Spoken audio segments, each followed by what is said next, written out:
Good evening. This is a fabulously full house. I'm Gretchen Crosby Sims. I'm the executive director of the Institute of Politics. It has been a fantastic day at the IOP. This morning, a group of our students met with Jennifer Palmieri, former communications director in the Obama White House and for the Hillary Clinton campaign, and the author of the book that just last week was #1 on the New York Times bestseller list, called Dear Madam President, an open letter to the women who will run the world. Tonight, we are honored to welcome a woman who has helped run the world, former Secretary of State Madeleine Albright, who will be discussing her new book, Fascism, A Warning. And I'm pleased to announce that this book has debuted at #1 on the New York Times bestseller list for this week. So quite a day. The book will be for sale in the hall afterwards, and Secretary Albright will be signing copies after the program. I want to thank our partners here at the International House for making this event possible. And a few upcoming events to note. Next Monday, April 23rd, IOP Director David Axelrod will be sitting down for a conversation with former White House Chief of Staff Dennis McDonough. Later that evening, we will welcome former Secretary of the U.S. Navy Ray Mabus for a discussion on diversity in the modern military. And on Wednesday, April 25th, Laura Rosenberger and Jamie Fly of the Alliance for Securing Democracy will be in conversation with Kim Dozier about Russian efforts to undermine public faith in democracy.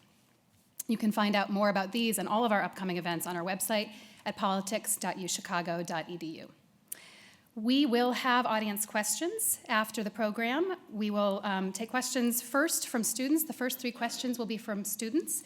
You can line up behind the microphone that will be in the center aisle. I'd like to remind that questions end with a question mark, and I know that we're going to have quite a few, so we would appreciate it if you'd keep them brief so we can hear from many of them.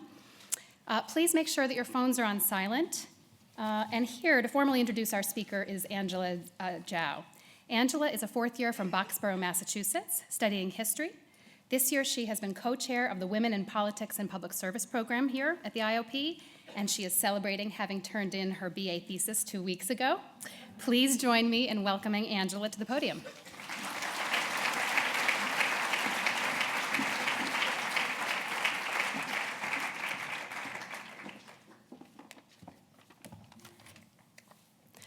Madeleine Albright is worried. We should be too. This was the title of a New York Times opinion article last week. In the aftermath of the 2016 election, many of us, perhaps you, certainly myself, were worried to say the least. But Secretary Albright is no newcomer to the sentiment. She was just a child when her family fled Czechoslovakia for the first time during the Nazi invasion, and again during the communist coup, finally settling in the US in 1948. Since then, she has become a professor, author, diplomat, and businesswoman, and was named the first female Secretary of State in 1997, at the time becoming the highest-ranking woman in the history of US government. "Welcome to our fraternity," Henry Kissinger said when she became Secretary of State. She replied, "Henry, it's not a fraternity anymore." In addition, she has served as the US representative to the UN and on the President's cabinet. She is a professor of international relations at the Georgetown University School of Foreign Service, the chair of the Albright Stoneridge Group, a global strategy firm, and the Albright Capital Management, LLC. In 2012, President Barack Obama awarded her the Presidential Medal of Freedom, the nation's highest civilian honor, for her contributions to international peace and diplomacy. Secretary Albright is also well known for her use of jewelry pins as a diplomatic accessory. When, after the Gulf War, the Iraqi state media compared her to a serpent, she wore a snake pin to her next meeting on Iraq and recalled thinking, "Well, this is fun." When Russia had bugged a room near her State Department office, she wore an insect pin at her next meeting with Russian diplomats. When I asked her what she was wearing today, she said the pin of Mercury, the messenger, because she is here to deliver a message about fascism. It is an honor to have her return to the Institute of Politics at the University of Chicago, now for the 3rd time since the Institute's founding 5 years ago. Joining her today to moderate the conversation is Dr. Rachel Bronson, President and CEO of the Bulletin of Atomic Scientists. Dr. Bronson was previously a senior fellow and director of Middle East Studies at the Council on Foreign Relations in New York, and a senior fellow for international security and affairs at the Center for Strategic and International Studies. Please join me in welcoming Dr. Rachel Bronson and Secretary Madeleine Albright.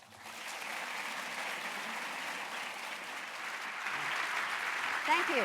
Thank you very much. Thank you. Thank you. Thank you.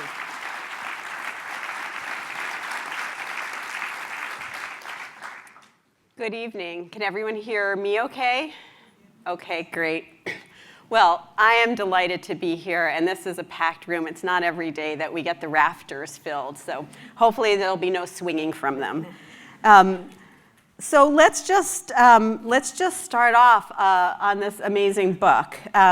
We just heard the introduction that this is a very personal story from you, and your life has been about fleeing from and combating fascism. You start your book with a quote from Primo Levi, in which it says, "Every age has its own fascism." So let's start there. Why that quote to begin this important work? Well, first of all, I'm delighted to be here, and thank you so much. And as I have been, this is my third time, and this is a fantastic place. And I have lived in Chicago, so I feel very much at home here. And I was telling people that my first vote for president was here for John Kennedy, and it counted a lot. So I'm very happy to be here. Let me just say that, as was pointed out, my family were victims of fascism.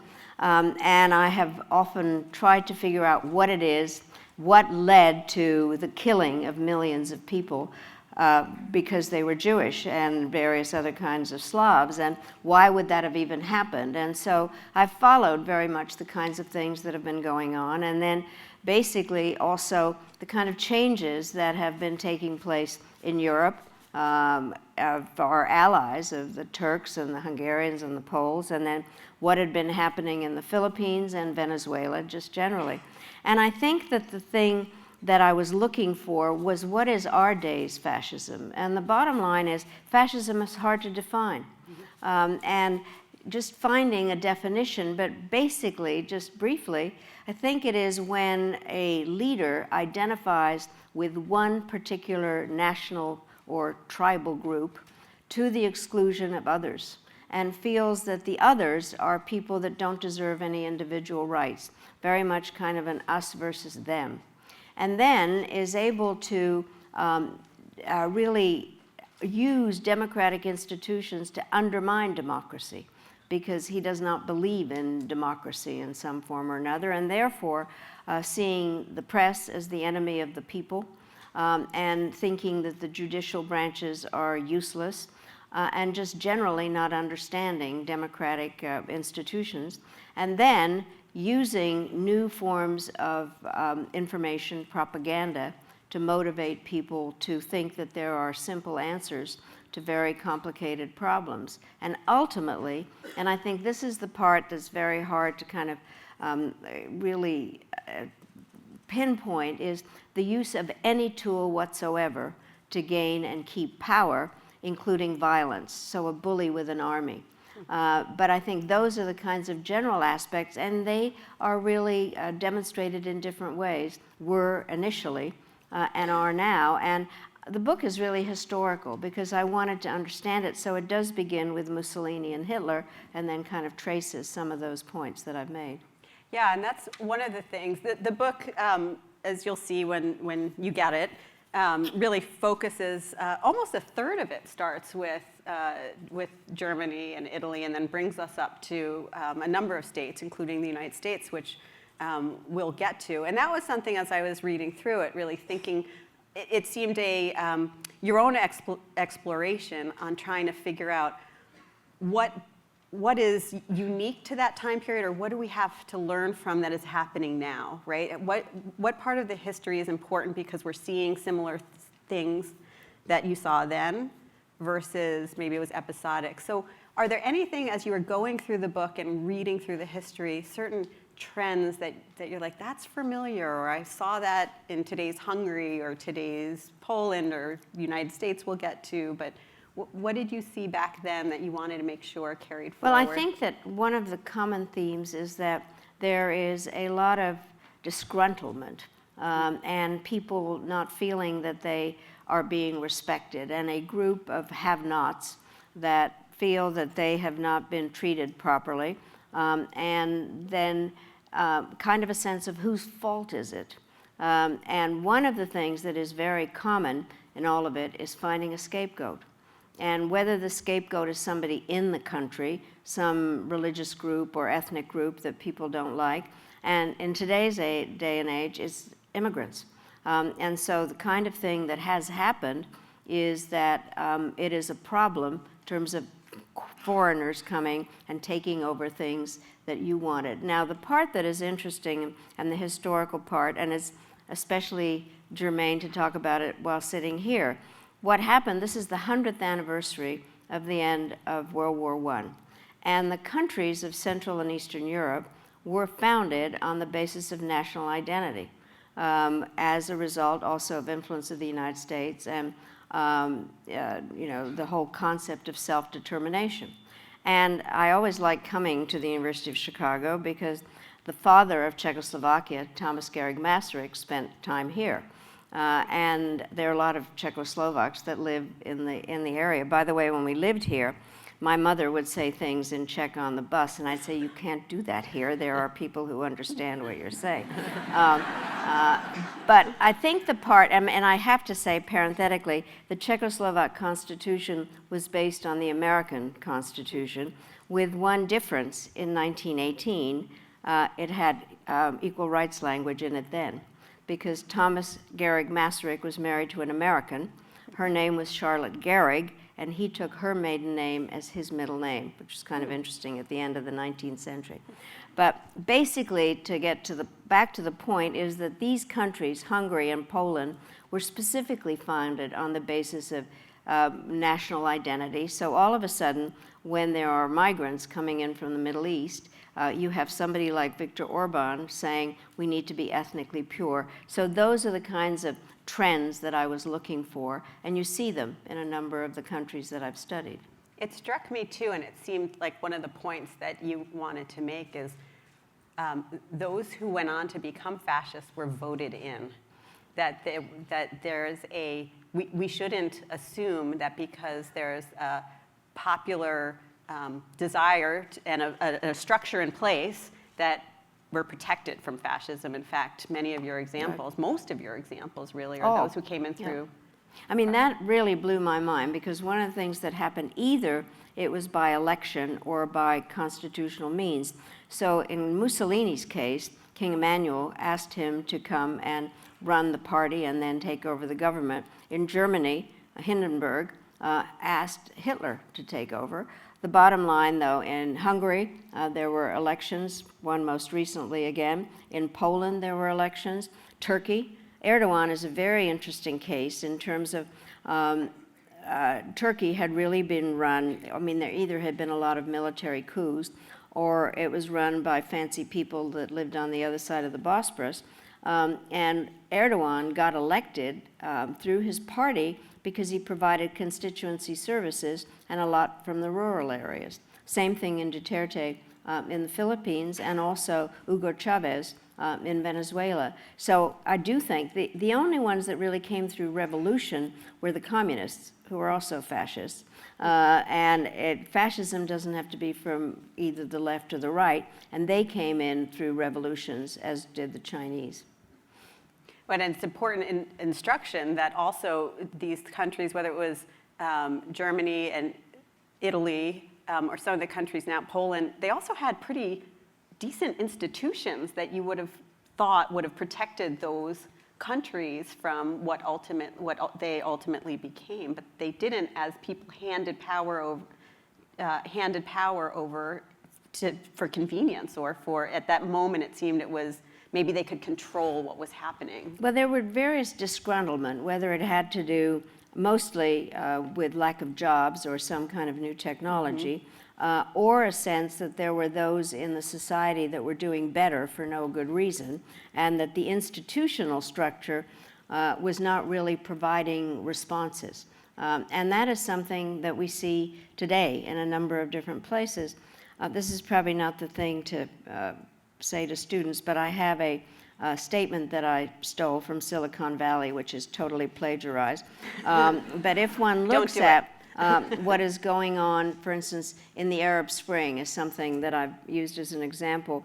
The people were brought together in Tahrir Square through social media. And then, how do you get from Tahrir Square to governance? And so what happened was, I'm the last one to say this, but the elections came too soon. And the Muslim Brotherhood was organized, and the people that had been gathered through social media had no organization. And so the Muslim Brotherhood wins, and things are fairly disorganized in Egypt and especially in Cairo. And then I've kind of made up this mythical older man who wanted to come in to open his stall in the souk, and things are a mess in Cairo, and he says, screw it in Arabic, and I want order. And so then what happens is Sisi, the general, gives them order. So the thing I stole from Silicon Valley is that this is what's going on. People are talking to their governments on 21st century technology. The governments listen to them on 20th century technology and are providing 19th century responses. And so the institutions are not responding to what the needs are. And that's where then some of the democratic institutions can be used actually to undermine democracy. And that's kind of the trend that I've seen in all those countries. Well, and you said that you're not the one to say it, that the elections came too soon, but you do make the point that democracies aren't about just elections, and you've spent a good part of your career trying to see democratic institutions that are other than simply elections. And although we've kind of gotten into this notion of counting democracies in some ways if there is an election. But I mean, the elections are necessary but not sufficient. And so what you have to do is have a rule of law, because some of the things that we're seeing now is corruption in a lot of the newly founded democracies. But you also, you know, certainly in college and graduate school, there's always these arguments about what comes first, economic development or political development. They go together because people want to vote and eat. And so the bottom line is, you know, how that gets into place, what are the various distribution mechanisms.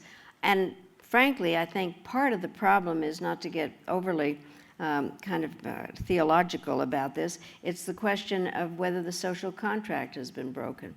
And we all know, I mean, people got together, they gave up some individual rights in order to be protected by the state. And when that gets out of kilter, then who provides the answers? And so I think in many of the cases, what we're looking at is the government is not doing what people think it should, and the people also are not carrying out their responsibilities as citizens. I think we kind of take that for granted, and I think that's one of the parts that I think we need to address. And I want to come back to that. I did have, as I was reading through it, I was thinking, did you have an audience in mind for this? As you were writing the book, were you thinking of your students? Were you thinking about their parents? Were you thinking about Americans, non-Americans? Did you have someone in mind that you were writing to? Or? Well, let me say, I had wanted to write this book no matter what happened in the election. And so I mostly had in mind, well, initially Americans, but because of the work that I do with the National Democratic Institute in terms of talking about what the nuts and bolts of democracy are, I also wanted to make it more historical. So I'm hoping that it will be read widely internationally. And because I'm a professor, I really do, I'm going to assign it in class. But I also do think that one of the things that's happened, and it's been very clear to me as I've talked to people about the book, that it's cross-generational in so many different ways, because a lot of people that have experienced a positive approach to the evolution of democracy are wondering what's happened. And so I think it's something that I'm hoping will really have some cross-generational appeal. So by the way, you know, we talk about millennials, and the bottom line is people my age don't want to be called old, so we are perennials. Yeah. That's great. Yeah. One of the things that Secretary Albright and I were talking about backstage is what the response has been to the book, because I think that a book coming out, Fascism, A Warning, I think most people have a sense that something is not right, and it's potentially very scary. And with our political institutions, the way our politics is being carried out, and that this book may be, in fact, cathartic, that it's nice to know that someone like you sees it similarly. What's the response been as you've begun your book tour and talking about this notion of fascism and this trend that you are arguing very explicitly, you're very worried about? Well, I've been very interested because the reaction, people have kind of glommed on to some of the things that I've said. And then, by the way, I did an interview on Tuesday with Smirkanish, or Wednesday, and he does one of those poll things at the end. Do people think that there's a danger of fascism coming to the United States? And I was stunned at the results he put out. 77% Americans think so, which I find really depressing in the vastest way. And so the thing that I thought about was, as I said, I was going to write this anyway, but I have, you know, that sign we all see something, say something. I have added to that, do something. And I think that's what I'm very happy to have the opportunity to talk about, because I don't have all the answers, but I really do think that I begin doing something by writing the book. But I also do think that this is going to require an active approach by people who don't want to see this happening worldwide, but certainly in the United States. And it's not going to happen if we don't begin to call out things and understand that our country cannot exist without a free press, that the institutional structure of the United States, we're not a new country, and we have been through a variety of issues, and we need to understand what various institutions do. We need to know that our public officials can't think that they're above the law.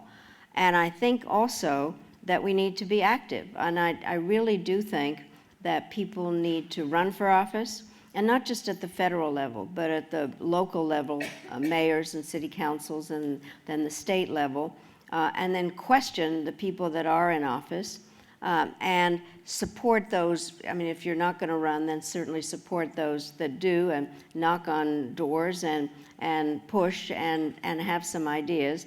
And then I also think that what is important is to understand that information is tenuous in different ways, but it isn't fake news. But try to figure out how the information channels are being used by those that have kind of weaponized information. And then really I was deeply moved, and I think everybody was, by the marches by the children here in Chicago and then all over now, of young people that are out there trying to have gun sanity so that they don't have to go to school in flak jackets. So I think that there really is a bunch of things that people should do, and that's how we don't let the 77% concept of fascism might come to the U.S. Well, I think it's something important also in that I think many people have a sense that they're re-energized and they want to get, but does it really make a difference? And the fact that you've been Secretary of State, you've been ambassador to the UN, that you saw, did you see things like that make a difference? That marches or letters that you received or knocking on doors, did you feel that in those positions that you or maybe your counterparts in other countries would listen to that or would see it? Does it make a difference at that really grassroots level? Well, I think it does. First of all, I have worked in many different campaigns, and one of the issues always is, and I was always the foreign policy advisor, and I didn't know whether I was being taken seriously, so I actually said domestic and foreign policy are on a spectrum, and I believe that. And one of the things that I did, both as UN ambassador and Secretary of State, was travel around the United States. I had a website, Travels with the Secretary, and tried to explain why anybody should care about what was going on abroad. I do think that when I talked to other leaders, that they certainly understood the power of what they were hearing from their people. And when that doesn't happen, then terrible things actually do happen. And so I do think there's a sense. I think the hard part is you can't see every hour of the day whatever you're doing having an effect, but it clearly does have an effect. And part of the thing, again, when I do my democracy work abroad, people stand in long lines in the heat or the rain in order to vote. And I think we take democracy for granted and think, oh, well, if I don't vote for day, who cares? But I think every vote does count. I have just, I came to the United States in 1948 when I was 11 years old. And my father had been a diplomat and then became a professor. And one of the things he said, there's nothing better than to be a professor in a free country.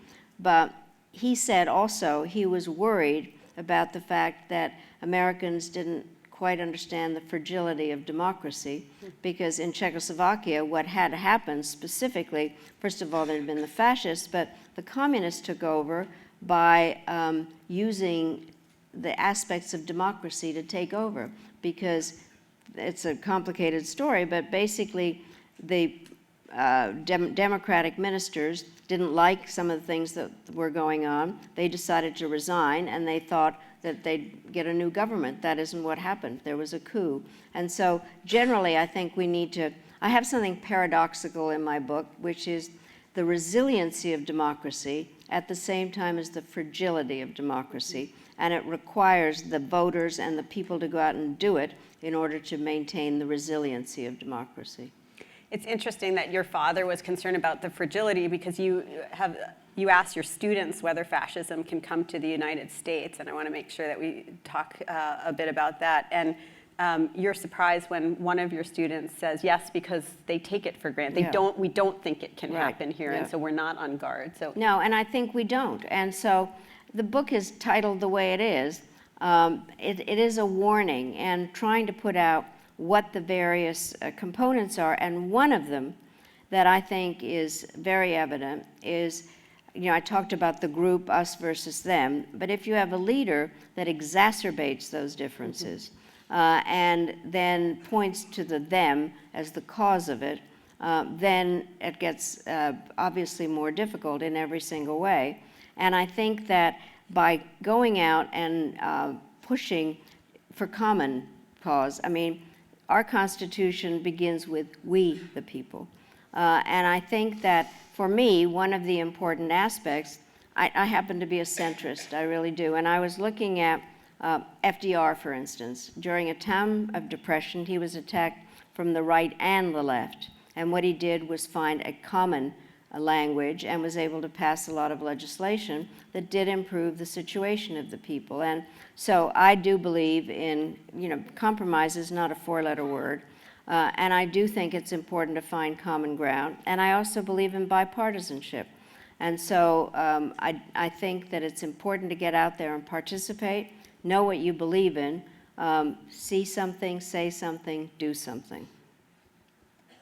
So you've said that President Trump is the most illiberal president, or undemocratic president that we've had, and you're pretty hard-hitting on what he's doing. And your view is, just to pick up on what you said, is that this is a moment where fascism seems to be rising, and then we have an undemocratic president leading the way. What does that do for us? And then you talk about what that does for others, like other fascists out there, or dictators or authoritarian leaders. Do you want to talk about that? So let me just repeat. First of all, I'm not calling President Trump a fascist.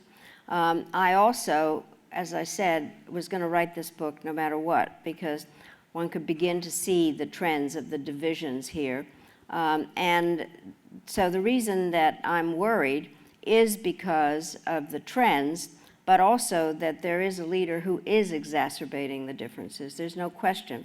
And that was very evident during the campaign and is evident every single day, pitting people against each other.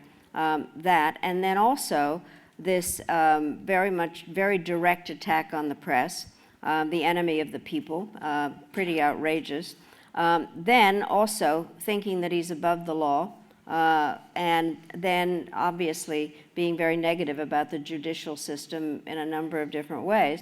And in fact, even after he's been elected president, using rallies that, again, exacerbate the issues, and then have some kind of dog whistle for violence, trying to make it clear that people should be locked up, or that it's fine if you hit somebody in the middle of a rally. So, and then having moral equivalence when there is fighting that goes on. So those kinds of things worry me. Now, the other part of this is, and you alluded to it, is, well, how does it affect things abroad? Now, I am a very grateful American and very proud of being an American and of having been in a position where it was possible to go abroad and talk about American values, and to encourage the new democracies that came into being after the Cold War. And whether one said it out loud and kind of beat people up publicly, or whether what one, in terms of language, or whether one made a point of talking about value systems as an American representative, that isn't happening. It's the contrary. So you have a president of the United States who goes to Poland and stands next to a leader where they have lowered the role of the judiciary and are very nervous about people who speak out against the government. And Trump stands there and agrees with it, and doesn't do anything to be critical of what is going on in Hungary or what is going on in the Philippines. And so instead of the United States being kind of a beacon of all of this, he really gives some credibility to those that in their societies are undermining their very fragile democracies. And by the way, I do think democracy is difficult. There's no question about it. It does require active participation, and the new democracies are fragile, and they also have the social contract problem. And so they need to be encouraged instead of kind of patted on the head and said, yeah, this is fine, this is the way we all do things. So I'm actually mindful of time, which is going very quickly. Let's do kind of a speed round around the globe, if you will, on kind of issues, and maybe we can just hit a few. So we were on Hungary. So let's stay at Hungary, and then we'll move to Russia. So Yasha Monk is a professor at Harvard, and he's very concerned about Hungary and Viktor Orban and what's going on there. And he's got a petition that he's calling for signatures to call on Merkel to be more hard-hitting and maybe call for Orban's party to get pushed out of the European Parliament. What's Merkel's role in this, in looking at what's happening in Poland and Hungary in particular? Is Yasha onto something? Should we be signing this petition to ask her to do this? These are all tricky, real-time problems that leaders Well, let me facing. just say, I think that people were very positive about the European Union, and it was definitely created into overcoming exactly the kinds of problems that hyper-nationalism has created. And part of the issue has been that everybody, all of us that were of the age, thought that the European Union was going to be able to deal with that. Instead, what happened was it seemed like a bunch of faceless bureaucrats in Brussels telling people what to do, and that nationalism that had created those countries in the first place kind of pushing back against it. Now, what seems very democratic is to have votes by consensus. It turns out that that's a problem now, because Angela Merkel could still push in terms of what needs to be done, but Poland has Hungary's back, and Hungary has Poland's back, and there was an attempt by various people in Brussels to bring Poland's case to the European Union to kind of say what they've done with their judiciary is difficult. Now, Angela Merkel also has her own political problems, some of them same ones, who are all these immigrants that she's invited in, and plus she hasn't had the strongest election results most recently. But I do think that it helps if the U.S. calls out what is happening in Hungary. And I'm not sure I'd put all the burden on Angela Merkel, but I do think that we need to be more vigilant about what is happening there. And Viktor Orban is a fascinating case of something that happens. I met him in '86. He was kind of your super dissident. He was America's darling. He'd come to the United States, and George Soros funded him to have an education at Oxford, which he somehow has forgotten. And he started a youth party, Fidesz. So as he got older, the party got old. And so the young people, I think they have been marching a little bit since the end of this election. And I think that there needs to be international support for what's going on and some way of indicating that what's going on in Hungary, that is a great beneficiary of the European Union, that this is not acceptable, and that helping other countries in the European Union to push on it. But that it's just a fascinating example of the unintended consequences, that a consensus you would think was the most democratic thing of all, but it has now protecting those that are breaking the rules. Moving to Russia, you don't have a lot of nice words for Vladimir Putin.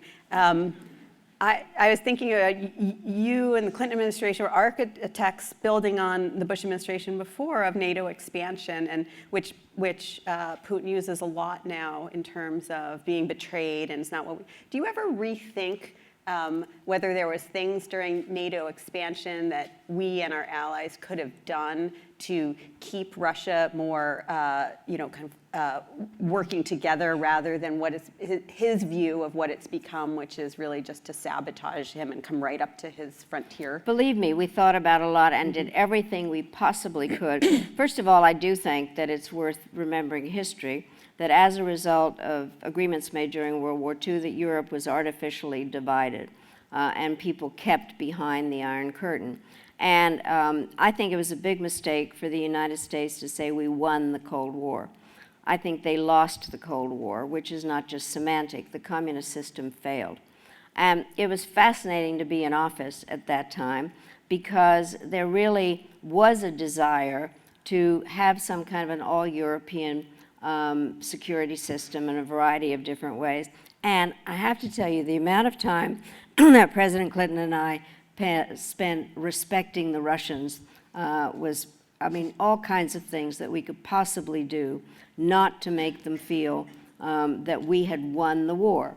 And as a matter of fact, when we were talking about NATO expansion, I went to Russia to talk to Yeltsin, and he said, you don't need NATO because there's no Soviet Union. And I said, well, that's absolutely true. This is a new NATO, and it's not against you, and you can become members at some point. We also worked out ways to have a NATO-Russia council, a number of different ways.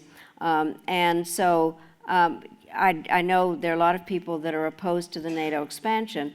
I think, just think about what would have happened if these people that had been dominated by the Warsaw Pact, all of a sudden we'd said, don't worry, you're not our business. So I think we did the right thing, though there certainly are people who don't think so, but would do it, we would all do it, or those of us that were involved in it would do it again. I do think the issue has been, and I have to take a minute to say this, because in '91, I went and I did a survey of all of Europe, as I was a professor and ran a think tank, and it was fantastic, because we had questionnaires and focus groups, and one of the focus groups I'll never forget was outside of Moscow, when this man stood up and said, I'm so embarrassed. We used to be a superpower, and now we're Bangladesh with missiles. And that loss of kind of identity is something that Putin has plugged into, but he needs an enemy. And that is what he's done, and he has created, he wants to make sure, when he said that the greatest disaster of the 20th century was the dissolution of the Soviet Union, please, 2 world wars. I do think that he has his agenda, and he has, in fact, weaponized information. What he wants to do is undermine the democracies in Europe and separate them from us and undermine our democracy, and I think they really were involved in what was going on here.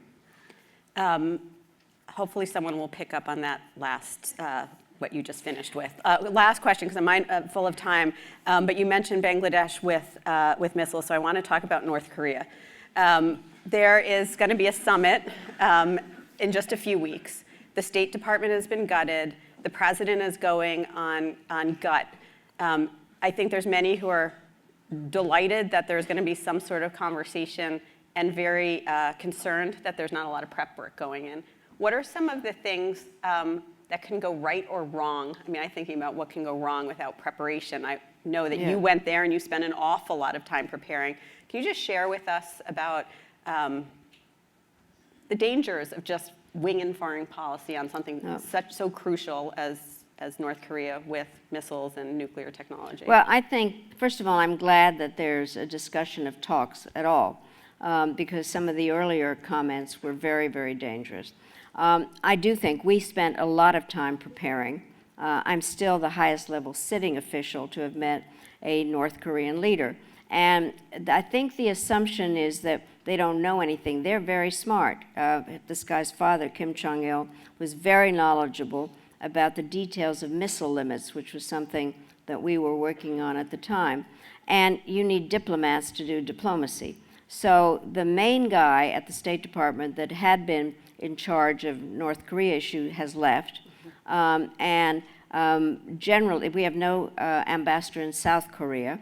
And so it's a little hard to do all this. What worries me is that there is this kind of, already President Trump is saying that he thinks he's a stable genius, and that, and this is part of the thing, frankly, to go back to my book, where the leader that has non-democratic tendencies thinks that he is the only answer to everything.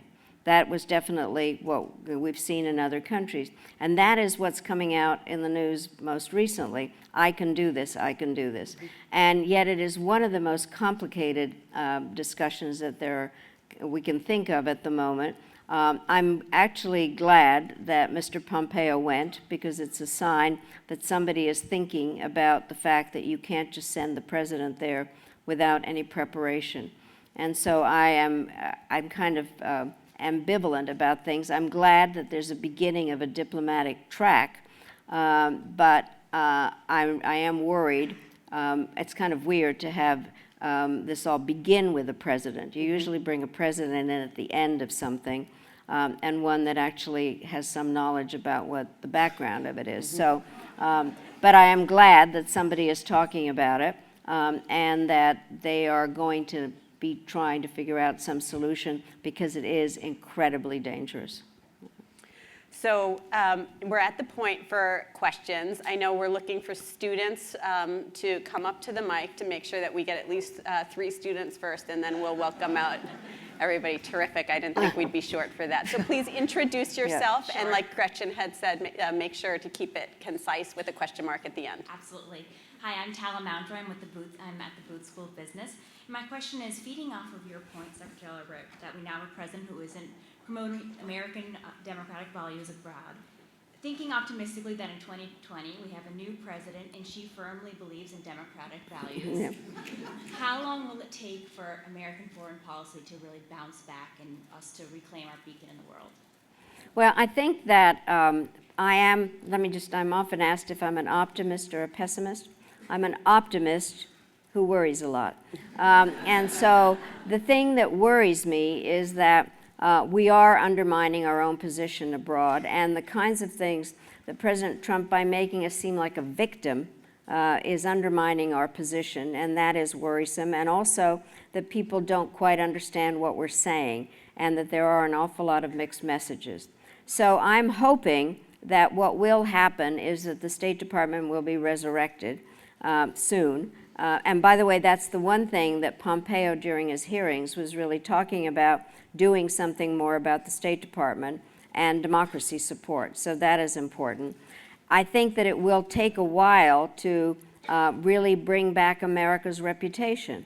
And I hope that whatever happens in the 2020 campaign, that there is discussion about the importance of America's leadership.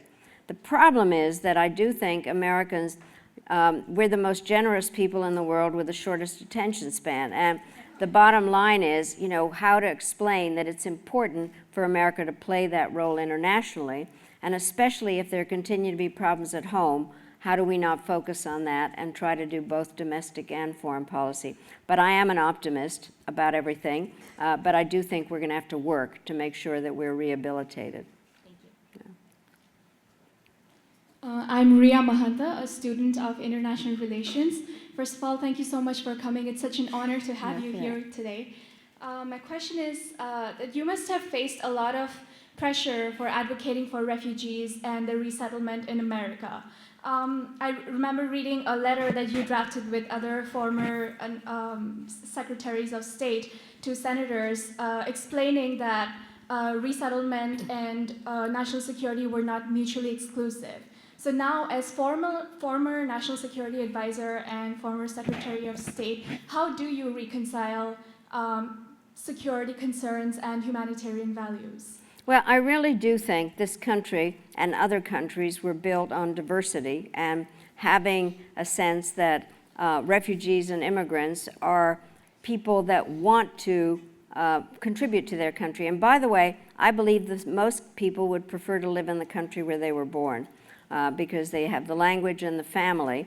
And so to assume that they're just coming here in order to do drugs or rape people or be terrorists, I think is ridiculous.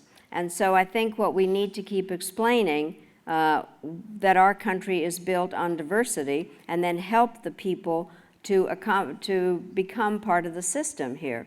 By the way, not only did Henry Kissinger said to me in that phone call, also, you know, Madeleine, you have taken away my one unique characteristic of being an immigrant Secretary of State. And I said, no, Henry, I don't have an accent. So, I do think that without being self-serving, immigrants have done a lot for this country, and we need to keep persuading people that they want to be part of it, and it goes to a very basic issue. What is going on now, our policies are based on fear. And to be an American, our policies have to be based on hope, and bringing people here will, in fact, provides hope. And then David Miliband, who's the head of the International Rescue Committee, said the following thing: more people, Syrians, died in this chemical attack than have been brought into the United States. 44 Syrians have been brought into the United States this year. Pretty outrageous. Thank you so much.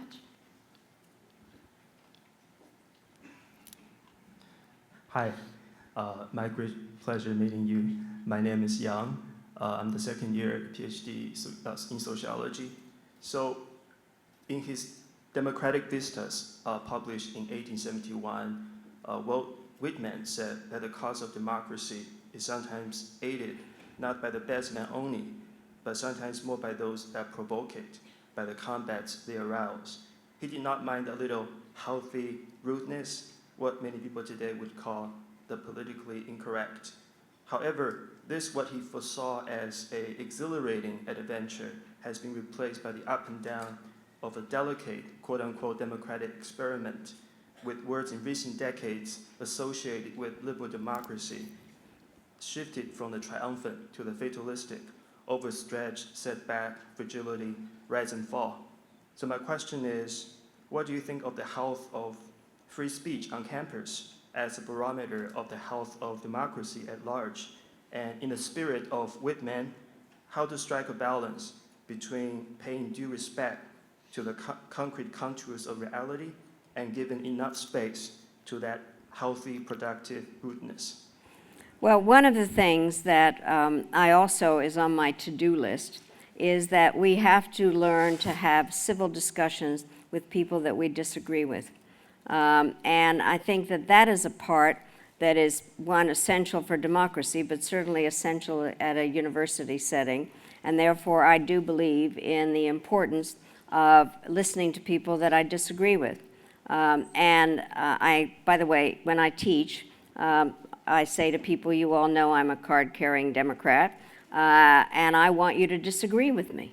And I do think that part of what has to happen is to encourage civil disagreement and try to figure out what the other person is saying and why. And therefore, I do believe that more than any other place, that on campuses there needs to be that sense that we welcome discussions that are carried on in a civil way. I'm opposed to violence, but I do think that what we really need to do is have the possibility to have that discussion, and that it strengthens democracy in that particular way. And I do think that it helps us all to be pushed and to have our thinking disrupted. I think that is a very important part of democracy.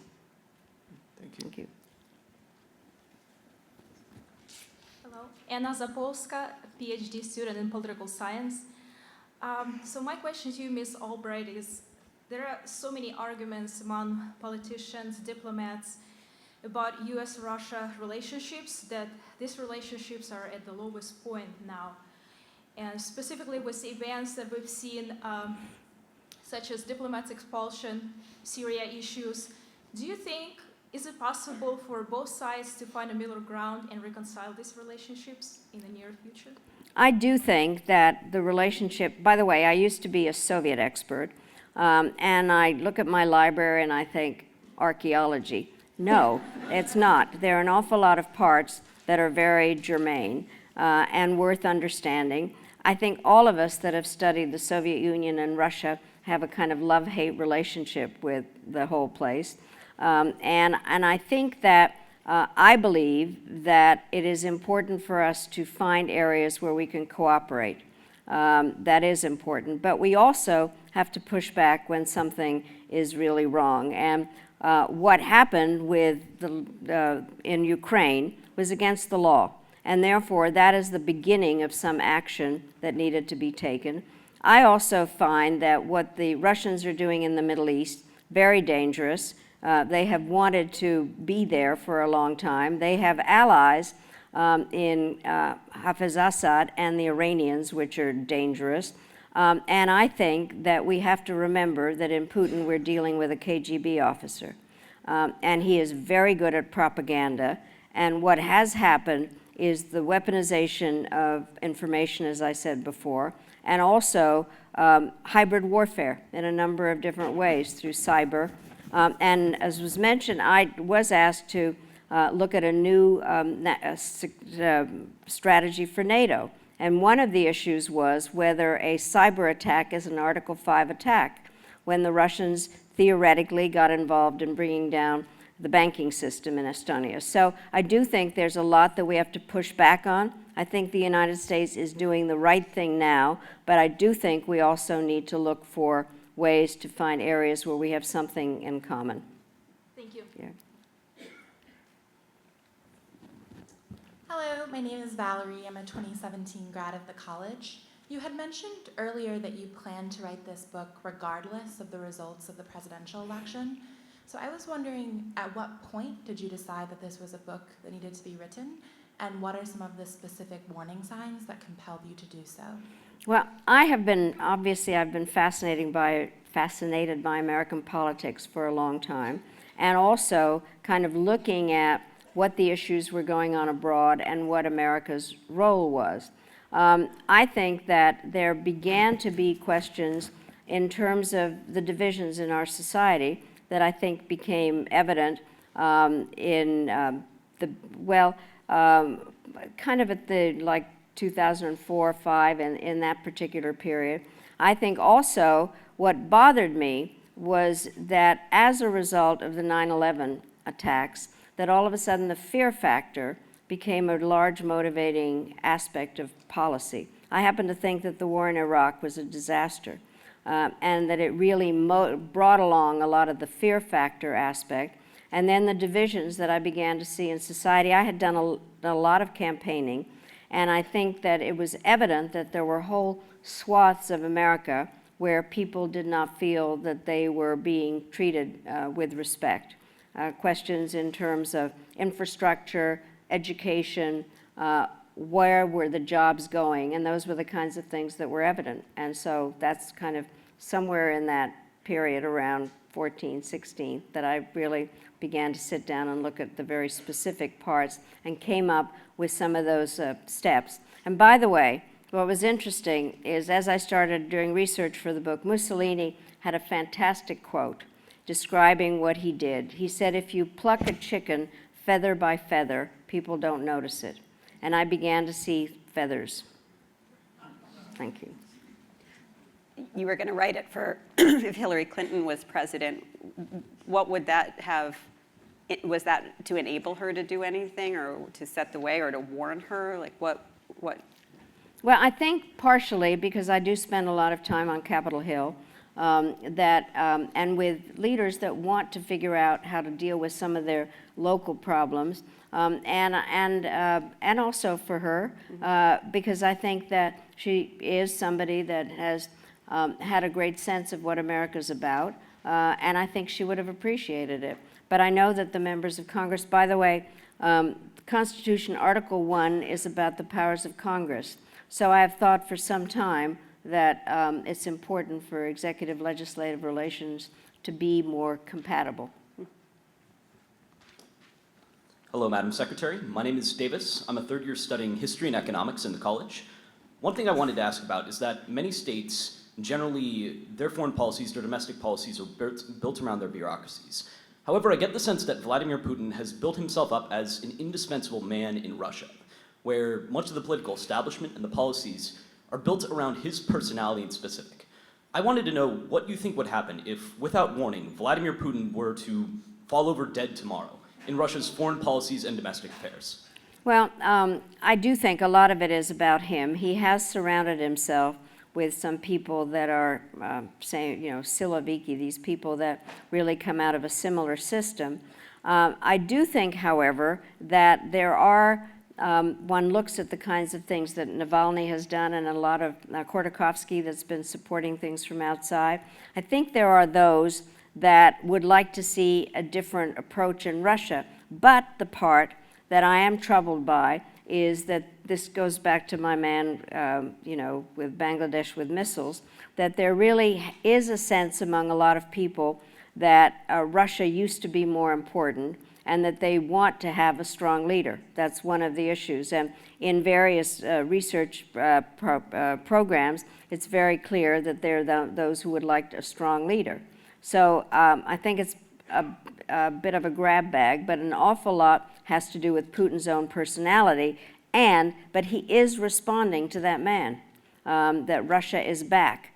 And I think that the question is to what extent there really is enough of the other group that can take over the Duma and do a number of different things. So it isn't just, Putin is clearly the ringleader, but he is supported by those who want to see a Russia return. Thank you. Professor, I found really interesting your discussion of how there's usually discontent that precedes any rise of fascism in a country, and how Trump has both used that and manipulated it. But on your comment about free speech and in the spirit of self-criticism, to what extent do you think the Democrats and maybe even the left have failed that has caused this rise that you're starting to see? I do think that the Democrats lost contact with the base. We are a labor-based party, and I think that there really began to be some kind of a loss of that sense. I also do think that we have a serious problem in that we have a left-right issue also, which is why I'm a centrist. And I think that we need to have a much more positive approach to helping those that feel that they have been discriminated against. And so I do think that in a spirit of self-criticism, we have to try to figure out what has happened and whether we get too motivated just by the individual. I happen to believe in political parties and in a democratic process, and it takes to have more people instead of just being focused on one person. But definitely we need to have some self-criticism.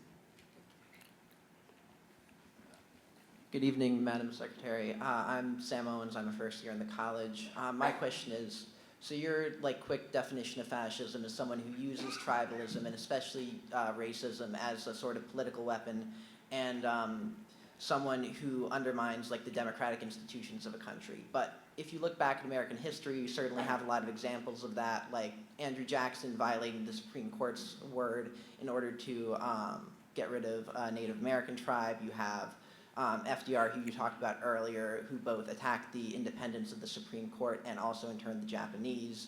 I mean, you have dozens of presidents who have used racial animus, racial hatred, racial fear to try to earn votes. Even Bill Clinton talked about like super predators. So I was kind of just wondering what you thought made Donald Trump like unique as something that we've never seen in American history before.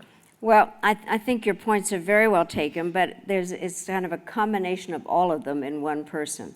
And I think that is part of the problem. But the other part of the problem, and I have to tell you, I don't even know how to talk about this without doing what I disagree that what I think has been wrong, is being condescending towards the people that actually voted for him. So I think the question is, what is it at this particular time that has made this possible? And I think some of it has to do with the fact that people are looking for simple answers, that the attention span of people is very, very short, that people seem to think that this is a reality show, that even grown-ups are thinking, we're now addicted to tweets. I mean, we keep saying, when is the next tweet coming out? And our journalists, I so believe in the freedom of the press, but if I watch some of the channels that all they do is talk about the tweets, it kind of legitimizes the tweets. And so it's a combination of that, plus the capabilities or the double-edged sword of new technology that we haven't totally mastered, so that it's a question of how this message has spread so rapidly, and the fact that it is based also on this new vision of America in the 21st century as a victim, and that we have to build walls and close our borders. So it's a combination of all the things that you've mentioned, all kind of simultaneously going on, and the idea that we have a president that doesn't respect the institutions, and every hour of the day is proving that he thinks he's above the law. And so that combination of things, but I don't think we're perfect, I really don't, but we have a capability of correcting our mistakes, which is why I thought I'd at least try going down that direction. Thank you. So we're running very short of time, and if I can ask the last questioners just to keep it as tight as possible, that would be great. Hello, Madam Secretary. First, I'd like to say thank you for your service. My question was, very briefly, what actions do you think the U.S., if any, should take against Russia and their more newly formed like aggression and meddling with other countries recently, like in Syria and Ukraine, as you said? What actions should the U.S. take to combat this? So I teach a course at Georgetown, and I say foreign policy is just trying to get some country to do what you want. That's all it is. So what are the tools?